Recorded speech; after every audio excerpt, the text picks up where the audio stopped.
Good evening, ladies and gentlemen. Welcome to the Wednesday night live stream for studentloanjustice.org. My name is Alan Collins. We're at studentloanjustice.org. We are the oldest, largest, and in many ways only true grassroots group fighting for student loan justice. We've been around for 17 years now, etc. I'm going to get right into it tonight, folks. So the official announcement came out today about the student loan repayment pause extension. So the president is going to keep the repayment pause going through September 1st. And that's great, right? Who couldn't be for that? I'm sure it's going to help a lot of people who were never doing well even before this pandemic.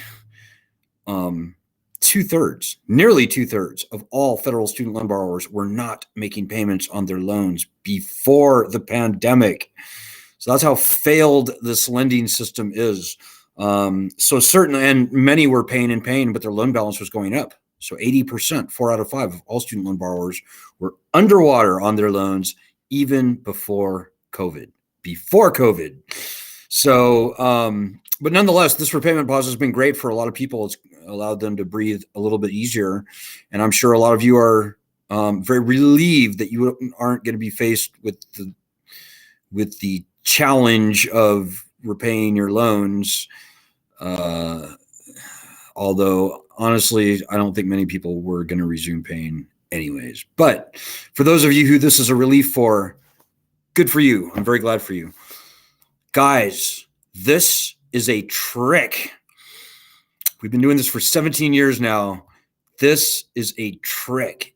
If you go to the White House, whitehouse.gov, and you read the press release, you will see buried in their statement that they are going to take defaulted borrowers out of default and put their loans back into repayment. And they're calling it, ironically, a fresh start. Bear with me, guys. It's kind of a long explanation, but this is slightly complicated. So, first of all, as I said, very few people were paying on their loans even before the pandemic. It's catastrophically failed. Over 20% of all borrowers were in default, and something like 8% had defaulted on their loans. So it may sound good if your loans are in default to have your loans taken out of default. Who wouldn't want that, right? Well, ladies and gentlemen, this is a shameless ploy to put people back on the hook, put them back into repayment. What is most notable about this press release from the White House is that they make zero mention of returning bankruptcy protections to the debt. This is the first and most important thing that has got to happen if we're going to see any kind of justice down the road, including loan cancellation. Which brings me to my second point. Loan cancellation by executive order was also not mentioned at all in the report, in the press release. So, and by the way, if you have any questions or comments, and if you're watching us on Twitter or Facebook, feel free to throw them out. And by all means, if I can see them, I will happily respond to them. So yeah, guys, don't be fooled. I know a lot of people are relieved, and that's good, and you should be relieved. Don't be a fool for this. They are kicking the can down the road. And from all appearances, it looks to me, and I've been looking at this lending system and the people involved and the institutions involved for many years, it looks to me much like they are trying to not only string us along through the midterm elections, but they're trying to put another 20 years of life into this weaponized, viciously predatory lending scam. Now, if you're like me, and I'm a student loan borrower, in fact, I'm a defaulted student loan borrower. If you're like me, you want these loans gone. You want them gone. You're done. You've had enough. Many of you have repaid many times what you've originally borrowed, and you still owe many times what you originally borrowed. Like, I'm just going to, well, I'm not going to say her name. V out there originally borrowed $26,000. She's repaid $92,000 on this $26,000 loan. She still owes $132,000. So I don't know if her loans are in default or not, but there's another large group of people out there whose loans have been in default for years. And at this point, they've just grown beyond any semblance of reality. And throwing those loans back into repayment, that could actually be a really bad thing for them. You know, for many people whose loans have been in default for many years, all the bad things have fallen off their credit record from that. Well, this could very well bring that all back again. But regardless, ladies and gentlemen, the critical point is that they made no mention of returning bankruptcy protections. They made no mention of canceling any loans. They said, oh, look at all the loans we've already canceled. They didn't say anything about canceling loans, certainly not by executive order. So that's the first point. Second point, you got to look at this, take a couple steps back and look at this in context. They extended the repayment pause through September 1st. So right around that time, I don't know, middle of September, early October or something, that's when early voting starts, right? So this has all the hallmarks. In fact, I would be super surprised if they didn't string us along through September 1st, and then right at the last minute, kind of like they did this time, they're going to roll out another thing, another major action. And if I had to guess, and I'm a pretty good guesser, at the 11th hour, just before the voting for the midterm starts, they'll say, okay, ladies and gentlemen, you're welcome for that extension, by the way. You're welcome. But look, now, even better, we're going to now cancel $10,000 for every borrower out there. Or even better sounding, but actually even probably worse, Biden may stand up and say, okay, ladies and gentlemen, I'm going to do everything Elizabeth Warren asked me to do. And I'm now going to cancel up to $50,000 of your student loan debt. Yay. And the band will cheer and the champagne corks will pop and the confetti will rain down and parades and stuff.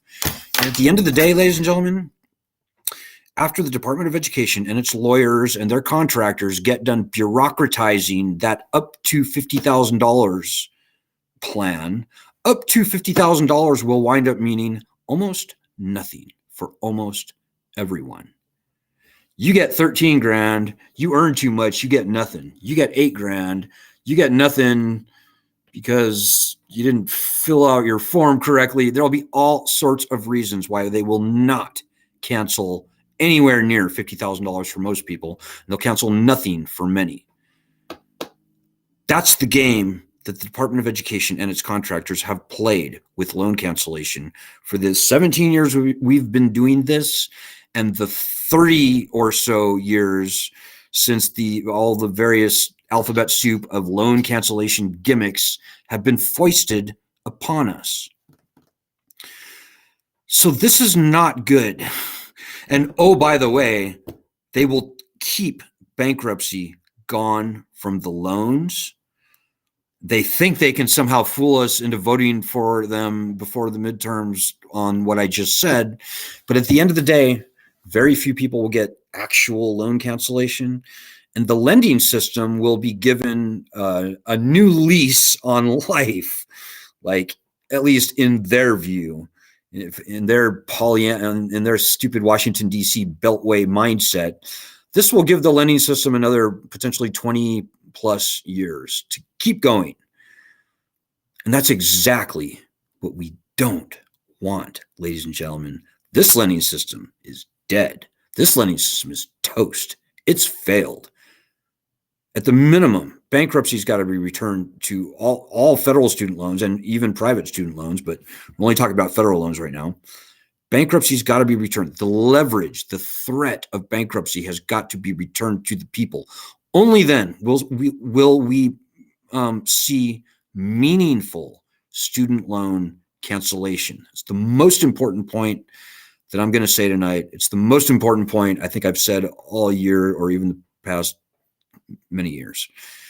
We've got to get the threat of bankruptcy back on our side. As long as bankruptcy remains gone, the lending side has carte blanche to screw us around, to string us along, to try and put us back on the hook, on the payment hook.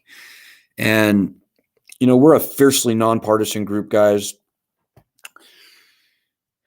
But I just have to say, you know, it's really a tough job. Today is a particularly tough day because on the right, we have the Republicans saying, no, this is an outrage that you're extending this repayment pause. People like Virginia Fox and Tom Cotton out of Arkansas. These people are just disgusting. Saying, oh, it's an insult to those who have paid their loans that you're extending this repayment pause. It's just nonsense. Those people I just mentioned and other Republicans are just shamelessly carrying water for the private student loan industry. It's disgusting. They're fighting against us. They're fighting for big government. They're fighting for the colleges, one might argue. The hypocrisy is never ending. Shame on the Republicans. They're evil. But I have to say, shame on Elizabeth Warren for cheerleading today's announcement. Shame on Elizabeth Warren. Elizabeth Warren taught bankruptcy law at Harvard University for years.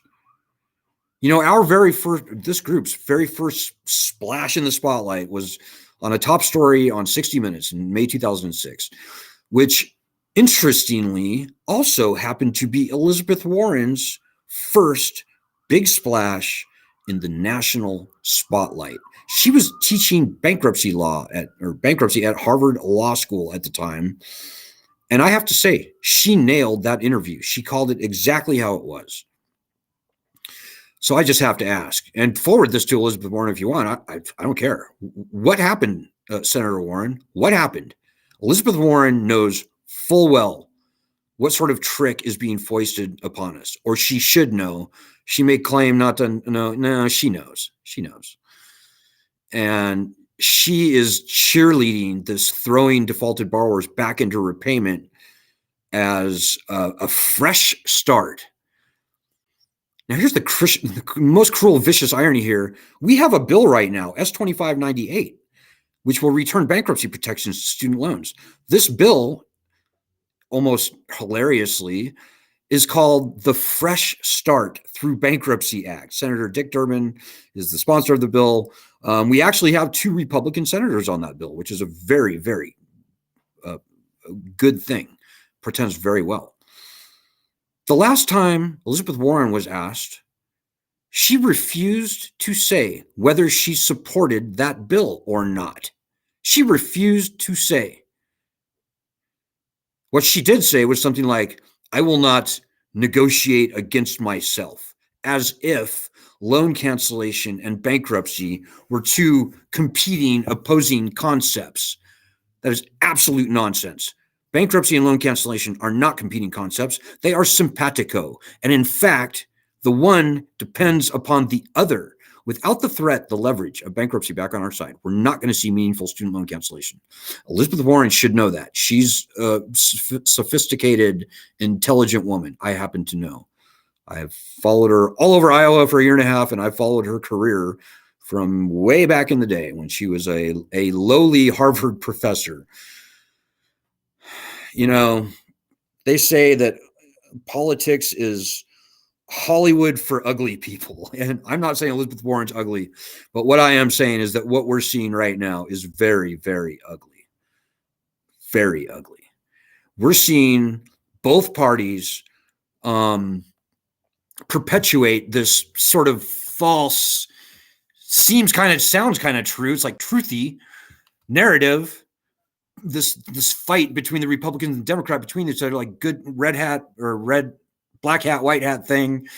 And as has happened for the past 17 years, we, the people, the actual student loan borrowers who have been screwed by this thing for years or decades, in many cases, in fact, most cases, decades, we're the ones falling through the partisan cracks And if this thing that we saw laid the groundwork laid for today, this White House announcement from Biden, it's exactly what we're going to see. We're going to see the perpetuation of this lending scam through the midterms and into the next year. And you know, the saddest thing is we're not stupid. We're not as stupid as we were 10 years ago. And when I say we, I mean everybody generally. I think people have clued in to what a scam these federal and private student loans have become. And we've gotten pretty savvy, and we've learned how to read between the lines. And if the Democrats think that they are, Elizabeth Warren, Democrats, Joe Biden, if they think they're going to fool us into voting for them and somehow helping them maintain their control of the House and the Senate and the presidency through the midterms with what they put up today and what they laid the groundwork for today, they have a very hard reality sandwich coming their way. It's not going to happen. The Democrats have control of all three branches, well, all three houses, both houses and the presidency right now. They can pass theoretically anything they want to pass. The last time this very rare phenomenon occurred was in 2008 when Barack Obama won the presidency and the House and the Senate were in control by the Democrats. Democrats had control, House and the Senate. And they screwed us back then in a very similar way. Many of you weren't around. I was around. I was watching. The Democrats screwed us back then in a very similar way. They never got around to actually returning bankruptcy protections to student loans. What they did do was foist this public service loan forgiveness thing on us, and income-based repayment, which at the time sounded like a good thing and everybody kind of went along with it. But what happened in 2010? They lost their majority. Bankruptcy was never returned to student loans. And over Barack Obama's 8 years as president, nearly $1 trillion was added onto our backs in student loan debt. That's what happened. And that is precisely the same thing that's shaping up to happen here. I almost don't know what to say about it, guys. I'm almost speechless. Where are the adults in the room? Quite frankly, the Republicans should be smelling blood in the water right now. If they were to stand up and champion S2598 and get bankruptcy done, that would be at least something. That would give us at least the foundation, the floor of power to get our power back. Because right now, ladies and gentlemen, as it's looking, it's going to get uglier. And I don't want the ugly outcome, guys. I don't. Listen, we got this. We are the borrowers. Fewer than half of us were paying before the pandemic. Almost no one is going to resume paying on these loans. This lending system is done. It's dead. It's toast. But as I said, this could have a clean, good outcome, which might even keep the Democrats their power. And by the way, we're, as I said, a fiercely nonpartisan group. We don't care. We could see a good, clean outcome where Joe Biden does the right thing, cancels maybe even all federally owned student loan debt. I don't know. But that begins with returning bankruptcy protections to the loans. It does. We could see bankruptcy return, followed closely thereafter, the cancellation widespread of most, maybe even all federally owned student loans, depending on how things go. But right now, the way this thing got laid out today, it looks like that becomes an even a slimmer possibility.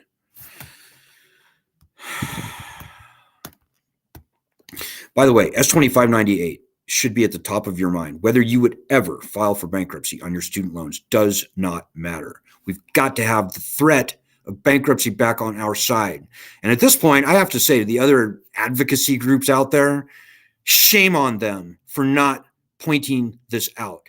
They have got to know at least half of what I know, and they should know that bankruptcy lies at the core of everything. What we are seeing now is an absolute ruse to keep bankruptcy gone, just like they did in 2008. Shame on them. And I'm talking to almost all the groups. There's the consumer bankers, the consumer bankruptcy attorney, the National Association of Consumer Bankruptcy Attorneys. They are fighting for S2598, but any of the other groups you can mention are not.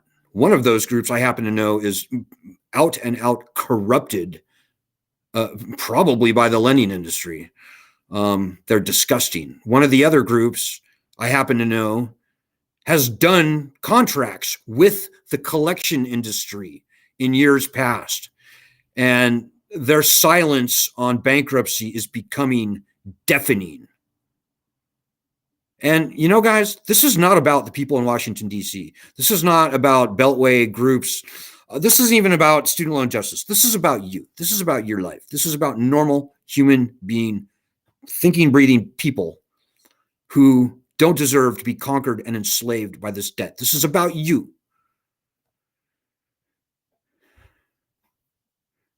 And I can only say what I say every night. We can solve this problem quickly and easily when we all start rowing in the right direction. And that begins with you. You have no idea how important you are. What we saw today only massively reinforces what I've been saying every day. People out there have got to start fighting for themselves. People in Washington, D.C. are not going to solve this problem for us. It starts with us and it starts with you. And if you keep sitting there, and I know many people are fighting with us, and I salute you. But for everybody else, if you think you can sit there and ham and haw with your tail between your legs, waiting, watching, and worrying and doing nothing, we're going to be fucked again. Pardon my French, but that's pretty much what's going to happen.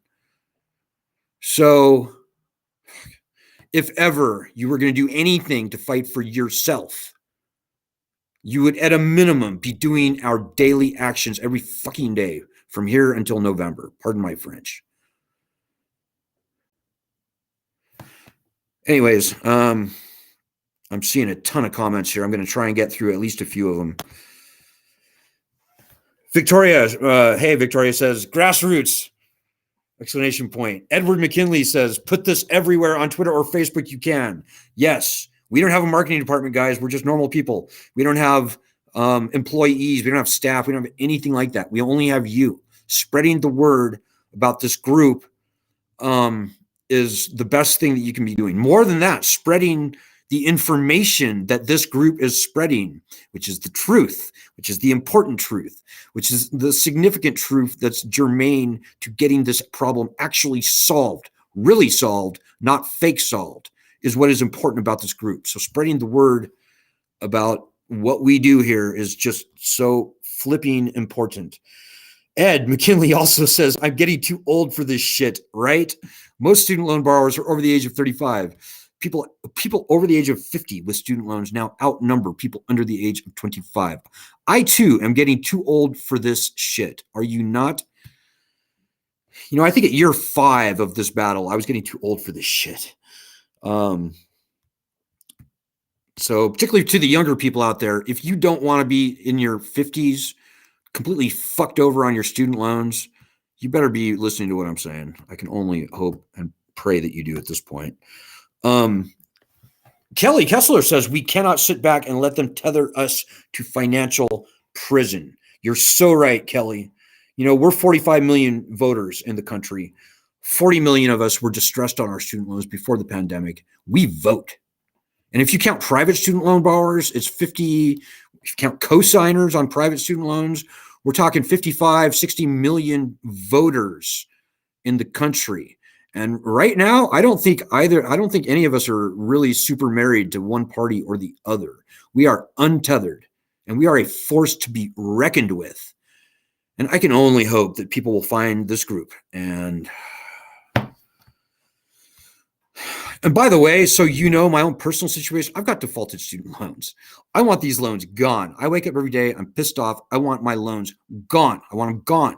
I want this lending cancer surgically removed from this country. That's the only thing I think about all day long when I'm thinking about student loans. And that tends to be about 90% of my time. I want to take this banner behind me down and throw it in the garbage. I want these loans gone.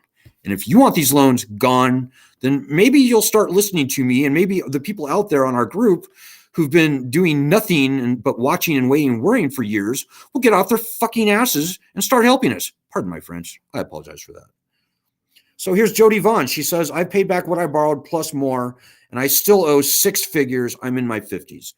Right. Exactly, Jody. That's what I'm talking about. It's exactly what I'm talking about. And I think for Jody, there's probably, I would guess that of the 20,000 people in our group, the million people on our petition, fully 250,000, if not 500,000, are in exactly the same boat. It's ridiculous. Victoria says, me too, Ed. 30 years of this bullshit, of this BS is inhumane. It's inhumane. It's un-American. What kind of a country does this to its people? So yeah, guys, we've got our marching orders. And if you go to our website, I strongly suggest that you do at least a month worth of our daily actions. I strongly, strongly suggest that you follow us on Twitter and retweet the crap out of the most recent, like 20 or 30 tweets that we've done. Look at our replies also and retweet those. There's some very surgical, strategic replies to tweets and quote tweets that we've done that really, really, really need to be amplified at this time, guys. I don't want this problem to be around after November, guys. I want these loans gone. I want them gone. Frankly, I don't know if I even have the strength to continue this fight into the next year. 17 years is a very long time to be fighting this fight. And we are so close right now. We're knocking on the freaking door. I can see the daylight. I can smell it and I can taste it. But we've still got a long ways to go, ladies and gentlemen, before we get there. So, yeah, guys, just what else can I tell you? We can bring up people in their 70s and 80s on this group who will gladly tell you what I just told you. You don't want to be, your life is basically at its end and you spent your adult years worrying about your student loan debt. You don't want that to the young people out there. You don't want that. Trust me, I'm 52 now, so I'm looking down the barrel of that gun. So Misty Weiscarver has a question. It looks like, will bringing people out of default mess up their waiting period to file for bankruptcy? It should not, Misty. It should not. But should and what will actually happen can be two different things. I would not put anything past the Department of Education. They may very well try, and we will be very vigilant watching for that trick. Believe me.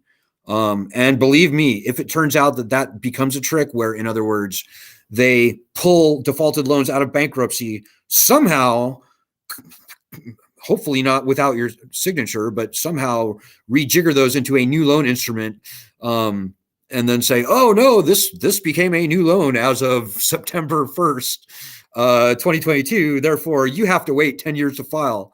Yeah, if they do anything like that, Misty, believe me, I will be shouting about it from the rooftops. Remember this, guys, the big power that we have on our side. In fact, the absolute power in this lending equation is our power to not pay. That is the number one nuclear button that we all, each of us, hold in our hands. We hold all the gold in this relationship. So if worse comes to worse, it may well be that we all have to stop paying our loans and making a commitment to never pay on these loans again.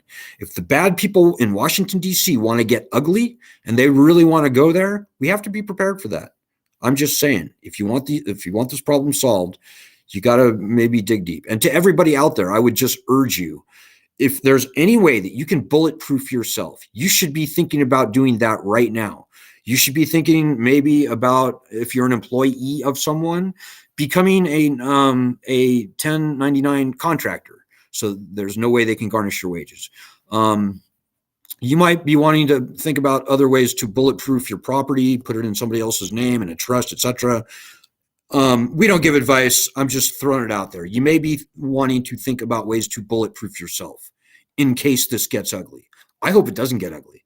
I hope we'll get what we need and want and have to have and must have by November, but that remains to be seen. We have to be prepared for the worst and hope for the best. I'm going to try and get through most of the comments. Some of the ones that sort of repeat, I'm going to go ahead and skip in the interest of time. Terry Aller says, thank you for all your hard work, Alan. Oh, thank you, Terry. But you don't have to thank me. If you want to thank me, do this instead. Go to our website and do a month or 2 months worth of our daily actions. That is all the thanks that I need. Follow us on Twitter and retweet our past 30 tweets. That's all the thanks that I require. Vanji says, basically raised the concern about rejiggering our loans and resetting the clock, which I mentioned a few minutes ago. It's a very important point. We are keeping an eye on that very closely, and you'll be the first to know if something goes bad with that, believe me. Edward McKinley, who is that? Some guy. I think I recognize the name. No, our fearless co-leader, Ed McKinley from Boston, Massachusetts, who used to be a huge Elizabeth Warren fan, by the way. He can speak for himself today. I'm not sure if that's changed or not. Ed says, if we all just stop participating, it can only go away, right? Like, if you throw a war and nobody comes, is it really a war? If you say you have a lending system and nobody pays, is it really even a lending system? Yeah, guys, we hold all the gold in this. It may get to the point where, and the loans are vanishing in their legitimacy as we speak, guys. They are vanishing into a mist of illegitimacy. But people out there need to get their tail out from between their legs, need to quit walking on eggshells, need to quit tiptoeing around, and you need to realize that these are your loans, and this is your livelihood, and this is your whole deal is at stake here on the chopping block. So what you do now and through November is just incredibly important. Hey, Rachel Warner says, I just joined, Alan. Can you quickly summarize how we are getting tricked? Oh, Rachel, you're going to have to rewind. I don't know if I can put it in a Twitter-like quote. So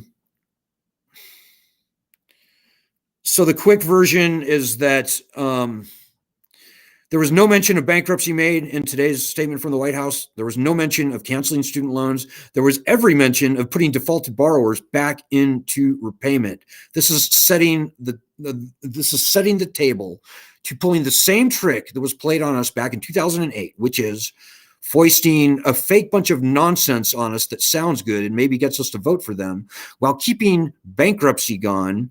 And keeping all the predatory underpinnings of this lending system intact. That is what we saw today from the Biden administration, and it is a trick, and people shouldn't fall for it.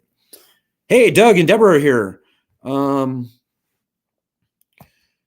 Yeah, and Deborah mentions, they also are transferring loans as we speak to various other servicers like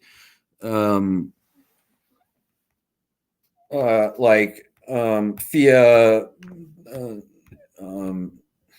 and so forth. So they are very busy, furiously shifting loans around as we speak.